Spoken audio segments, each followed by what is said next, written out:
Well, what a day of erudition and scholarship. It's come to an end now. After the goldsmith, this is more like a tinsmith, or after the Lord Mayor's show. I come from Ely. My father's family came from Soham, and my mother's family came from Ely. Talking about origins the other night, I was swiftly trumped by a friend who said, my grandfather was born in Oxlode. Now, Oxlode, I couldn't imagine anyone being born there today, but that's right on the edge, right in this area we're talking about, the Ouse Washes, and I'm not sure there are any houses there now, just a few perhaps, but that's about as remote as you can get. Now, father's family were farriers, blacksmiths, 3 generations of them. Mother's family in Ely did all sorts of things. I was amazed to see at the range of what they did. Market gardeners, pub keepers, shop owners, lightermen, wheelwrights, carpenters finally having their own agricultural woodworking business. And when times were hard in the Fens, my great-grandfather and his father before him used to go down to the East End of London to find work from Ely, and which is why my great-grandmother came from Hoxton in the East End of London. So a bit of a, it always intrigued me as to, why this link. But not that far away actually, straight down the A10. But when times were hard, because they had to go and find work where they could, and that's apparent from the history of this family. Dad's family, blacksmiths and farriers, were much more settled in Soham. But one thing, I'm interested in people. I'm going to read you 2 or 3 pieces now, but it's the women's lives that do interest me because of how hard they must have been in the period I'm talking about, 100 years, 150 years ago.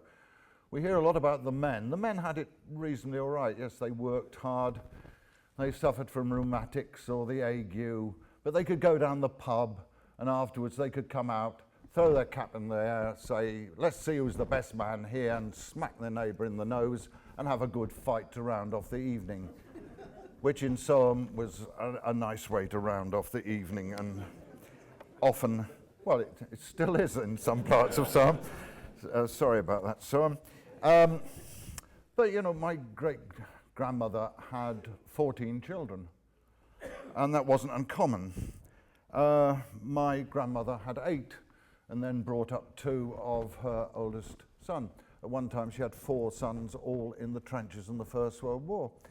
What the stress is, there's a little cottage by the forge, tiny, small rooms, always dark, water fetched from the pump, privy out in the garden, a little outhouse, and the most peculiar arrangement I've ever come across in a cottage to go upstairs.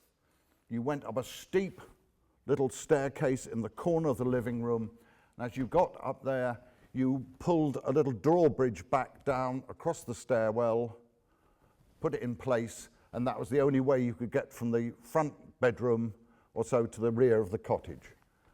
Extraordinary. To bring up a number of children in that house without them falling down there, or the men when they'd been to the pub, I can't imagine. Some years ago, I started performing other people's writings, and I wanted an entertainment about the Fens. This is a long time ago now, it's about 45 years ago.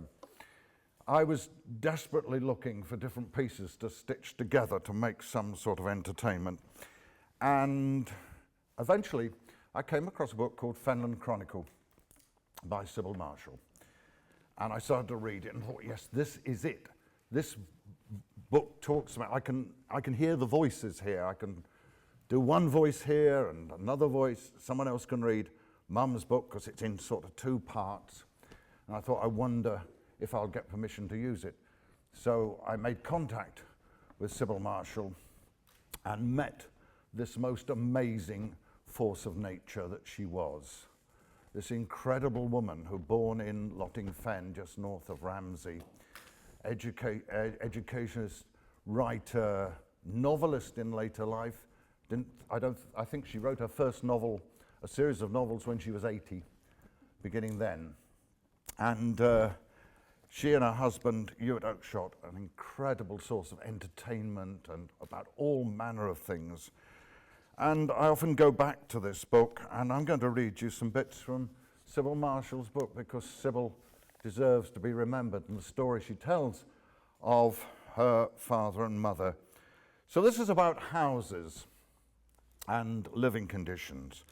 While the peat was still in its half-drained, spongy condition, no house could have a second story. Most of them were like that wall as the man is supposed to have built, 6 foot high and 9 foot wide, so if the wind did happen to blow it over, it'd be higher than it were to start with. The floors of the houses were laid with floor bricks or 9-inch paving, just laid down side by side on the earth, and not bound down nor together in any way at all. After a year or so, the floor would be so unlevel, it'd have to come up and be relaid. It made the job easy if they just laid loose on the earth.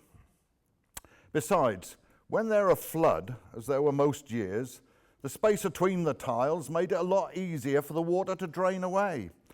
Most winters, the water had come up high enough to stand all over them. It'd bring a lot of soft black earth in with it, and when it drained away again, the floor would be covered with the silt it had dropped. Then the housewife would take a pail or two of water and swish it across her floor and sweep vigorously with a besom brush till she'd pushed water and dirt firmly down between the cracks. Unless the flood were really bad, folks didn't make a lot of fuss about it, but just went on living as best they could. They'd keep a set of wooden blocks handy, and when the water begun to rise, they'd put the four legs of the bed on the blocks. Then they'd have a plank of wood handy, and at bedtime the family would walk the plank to get to bed with water standing all around them. I've heard of a tale about a chap I knowed what used to get a fair amount of beer down him whenever he had the chance. One night when the water was just coming up, he'd been out and had a goodish allowance, and after he'd got in bed nice and comfortable, he found out he'd had to get out again to get rid of that beer. But by that time the water had riz so that it stood all about 9 inches all over the floor, all round the bed. So he just rolled over to the side of the bed and done what he wanted. The noise on it aroused his wife, and she sat up in bed very indignant and said, "You mucky beast, you, whatever do you think you're doing on?" "Don't worrit, missus, don't worrit. What's a little more matter? It'll all go out with the rest." Many a cottage didn't have a WC at all, you see. I was talking about the one at the forge in the yard. My father said, you know, if you had to go out there in the night, you'd go out, and he said, I'd have a candle. He said, and I'd put the candle down, he said, like that, and a light. He said, of course, as soon as I took my hands off it, that would go out. He said, then I'd sit there, he said, and the rats would come all around my feet. And he said, I used to be banging the sides and kicking something or banging against the wooden boards there to scare them off. And that was one of his sort of abiding memories of, yeah, let's be grateful for what the modern conveniences we have. As Sybil says, many didn't have a closet at all out in the fens. They just went broadcast in the fields. Them as did have closets weren't a lot better off. They had a vault dug somewhere near the house with a wood structure over the top. In their seat, there'd be a big hole cut, too big for any child to sit on without being frightened to death. So the children didn't use the closet till they were nearly growed up. They'd just go anywhere, but mostly along the side wall of the house. The leavings would be shoveled up every now and then. The family I knowed, they were a whole hustle of little children, and in the morning, before they got out for school, they'd all go round the end of the house together, and if you went past just at the time, there'd be a row of little white bottoms all sticking up. Now, these little houses, as she said, were never really dry. They always smelt of damp and peat smoke, and because they were damp, every household would be pestered with enormous crickets. And they used to live in the walls, and as soon as it began to get dark, out they'd come and start making such a row you could hardly hear yourself speak for them. And they'd all go zooming across the room and straight into your face or land in your tea or in the gravy on your plate. Of course, many a house hadn't got no other light, only a rushlight, as the woman had made herself, or at the best a candle. And every now and then a cricket would flip across the flame and put the light out as neat as could be. There ain't no other way of exterminating them. You just had to put up with them. Now, the food. She writes about food, and the living conditions of how just poor people were, it's hardly imagined. I was talking about great-grandma with 14 children. What happened was you sort of got rid of them. As soon as a child became 11 or 12, he was a man. Teenagers hadn't been invented. Oh my goodness, just imagine that, a world without teenagers. You're either at school or you're a man or woman and you're out to work. So my father had to leave school when he was 12 and just go and get work. And that wasn't uncommon.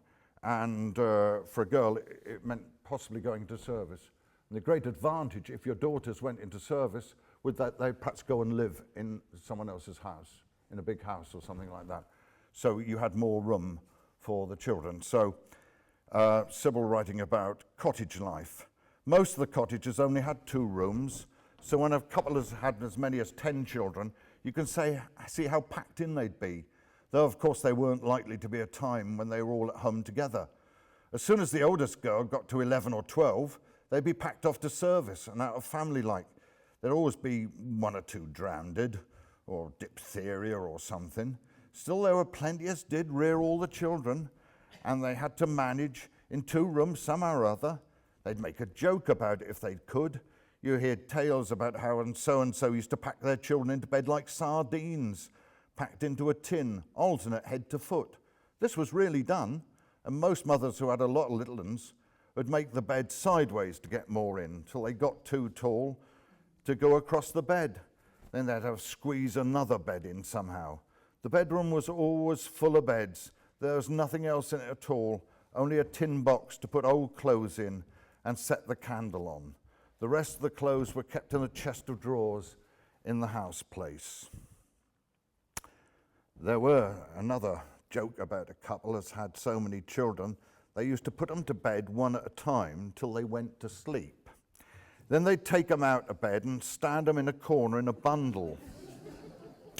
I suppose that must have been the same couple that used to give their children a halfpenny each to go to bed without their supper, and then make them pay the halfpenny back again next morning if they let them have any breakfast at all. Talking about food, it was hard. We sort of think that people lived off the land, and a lot of the men did try and grow their own food, yes, and they supplemented things by a bit of poaching and things like that. But no, they started the day usually with docky. There have been various explanations for docky. I've heard a number of people say, no, you've got that wrong. The one that John and I use is that you ate it sort of after you'd been at work an hour or 2, mid-morning maybe, and for that 20 minutes or so it took you to eat your wage, your master would dock your wages. So you called it docky, but there are other explanations. Docky fare out in the field consisted mainly of a hunk of bread and cheese, or a cold tater, or a hungen. The cheese had been kept in the pantry a goodish while afore it was packed up, for this purpose to make it hard, so as men wouldn't be able to eat so much. The ploughboys used to make a joke on it and say they never had to worry about their plough wedges a breaking, because they could make do with their docky cheese as a substitute. The main meal of the day were at 3 o'clock, and the pudding were ate first at it, to take the edge off the men's appetites. Not that it was very appetising as a rule, at any rate by our standards, though as the old proverb says, hunger is a good sauce. The flour that Mother had made the pudding with weren't of a very special quality to start with. Very often it had been gleaned by the mother, and the little children would have a lot of barley with it. In a wet harvest, it had very often growed in the ear afore they gleaned it. Then they went to the village miller, who couldn't and didn't grind it very fine, so it'd be coarse and dark, and perhaps a bit fusty. To make the pudding, all the woman would do mostly were mix the flour with some water to a dough, wrap it in a bag, and boil it in a long iron pot hung over a turf fire. When the pudding were done, it would come out of the pot about as far round as a dinner plate, a flat disc about 4 inches thick, dark grey in colour, and covered over with a thick slimy skin as you could take hold of and peel off like an orange peel. It could be so hard and tough as leather, and it were helped down with a mixture of vinegar and brown sugar. My old grandmother made one of these water wallopers, as they were called one day, as wouldn't be forgotten in a hurry. This one were especially hard. Well, grandfather pulled the pudding towards him and went to stab the fork in to hold it firm while he cut it a bit, cut a slice, but the pudding was hard. His fork bounced right off. So he put the fork in his right hand, and it had much power in it, and stabbed again with all his might. This time the prongs of the fork went in, but the pudding never broke. So he picked the whole pudding up by the fork till it rested on the top of his fist, and then slewed it with all his might right across the kitchen. It travelled across the table and hit the opposite wall with a loud plong, but never broke. Bloody such pudding as that, he said. Well, all his 4 sons who had been sitting there waiting for their slice saw the funny side of it and jumped up from the table, picked up the pudding and went outside with it. One of them fetched a spike of the sort they use for thatching, and another one the great heavy beetle hammer, and they used to split black oak with. Then they started solemnly to nail the pudding to the gatepost. While they were busy at it, an old neighbour came by, and he stopped and watched, but couldn't work out what they were doing. And he couldn't bear it any longer. He said, "What the nation of you devils think you're a-doing on?" And once they were at the top of the gatepost, looked down as in a haughty way as he could and replied, "Well, Mr. Jackson, we're going to have a knob on our gatepost, same as every other gentleman." Got to watch the time. I'm going to leave Sybil for a while. Just 2 memories now to finish with from Ernie James, because of the strong connection with the Ouse Washes. And the first one is about him catching eels. And eels, of course, almost disappeared from the Fenland rivers now, but once were caught in vast quantities. And his memories are not that old. They're sort of from the early years, I imagine, of the last century, 100 years ago or so. When I first started eel catching, my father showed me how to bait the traps with worms threaded onto copper wire and wrapped around a spindle of wood, which was just inserted into the trap through a hole near the waist. Sometimes I was up half the night with a torch after a shower of rain, collecting worms which lay on top of the lawn. He also taught me always to set my traps under the old willow trees which overhang the river, because the leaves fall from the trees and drop into the river among the stumps. And there the eels like to settle because they are so fond of sucking the bark of the willow. When I was using eel nets, I put them into the river and then threw in about 6 grigs in front of the nets. The eels swam up the nets, and when they discovered that they could not get any further, turned round and swam into the grigs head first. You've all seen those long baskets, eel hives or eel grigs, traditionally made the same way for centuries now. When they reached the chairs, which is the trap in the middle, the bit where the willows have to be forced apart. They always turned round and swam in backwards, tail first, and were trapped. Each grig can hold about 2 stones of eels, and I often had them full. May and June are the best months for catching eels, especially if there's been a flood. I set my traps early in the evening before the sun goes down, and then get up early the following morning as soon as it's light to check them. If it had been a mild night and the ground is covered with little blobs of earth thrown up by the worms, I could always be sure of catching plenty of eels. They're a bit like sheep. They like to follow one another. If one swims into a trap, the rest tend to follow.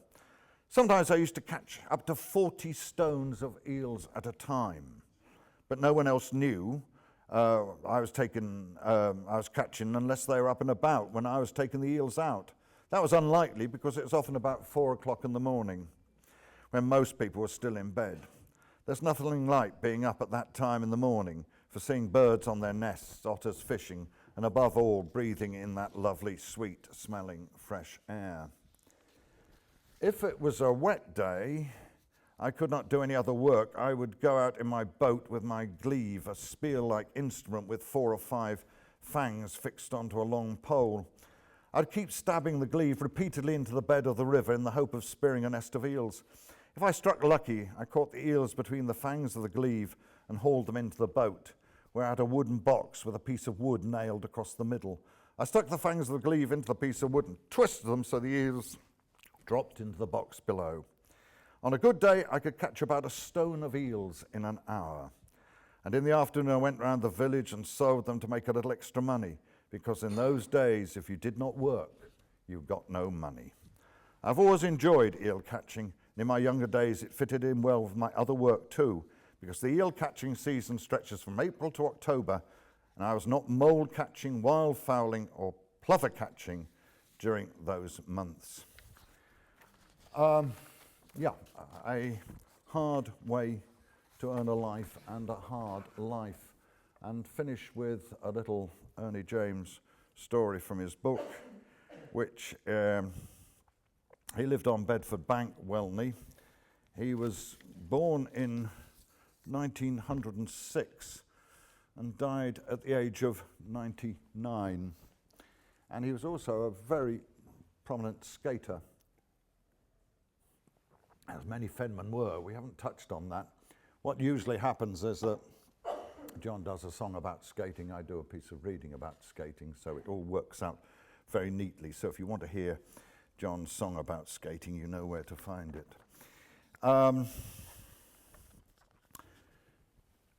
One job we don't talk about, Elizabeth, when she was talking about looking out across the fen, across that big expanse and across the rivers and that, in the old days, to get across a lot of these rivers, you had to take a ferry, and you had to get a ferryman, and many people earned a living as a sort in the fens by operating the ferry, which Ernie James's father did. And this is a little story from his book about the ferry. It was a cold winter's night and a big flood. My father was doing the ferrying across the Bedford Washes at Welney. My mother said, "Go out and see if you can hear the boat coming." So I went out. It was pitch dark and the wind was blowing hard. The boat had just come in and the postman came up with a telegram to go over the river. So I said to my father, "Can I come this time?" He was not very pleased, but I jumped in and away we went.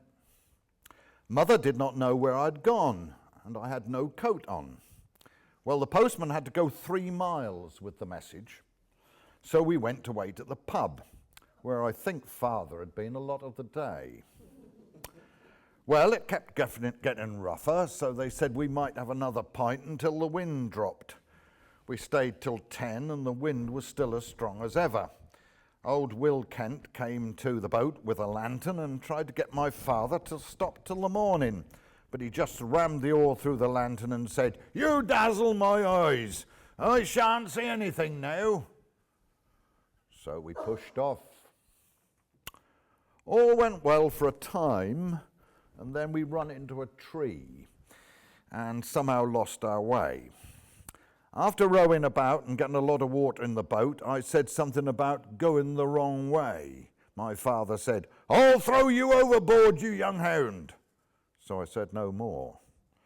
Well, we landed the same side of the wash as we started from, only about half a mile down the bank. So we walked back to the pub we had left and said we would stay the night. As we were going up the stairs, father first and the postman behind me with the candle, father fell backwards, knocking the postman and me down the stairs to the bottom. No one was hurt, and we landed back at 7 in the morning. The postman lost his glasses and went to Wisbeach to get some more, as he could not see well without them. But time he was gone, I found him under the floorboards of the boat.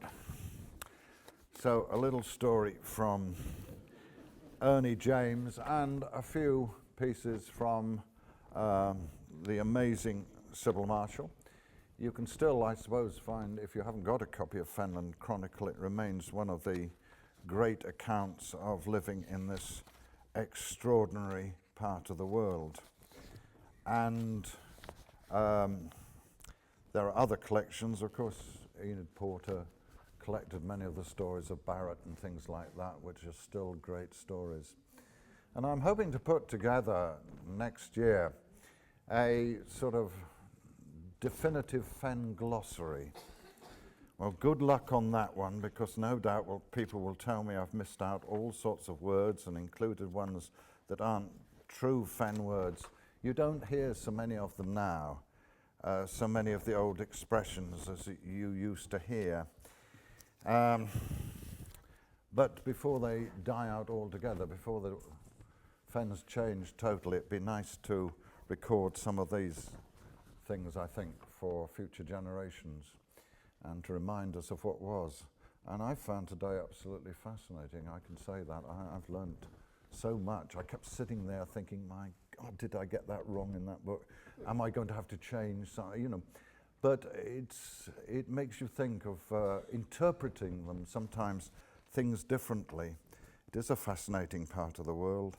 I hope we've given you just a brief insight to some people's lives and how difficult lives were, and were they wily old Fenmen?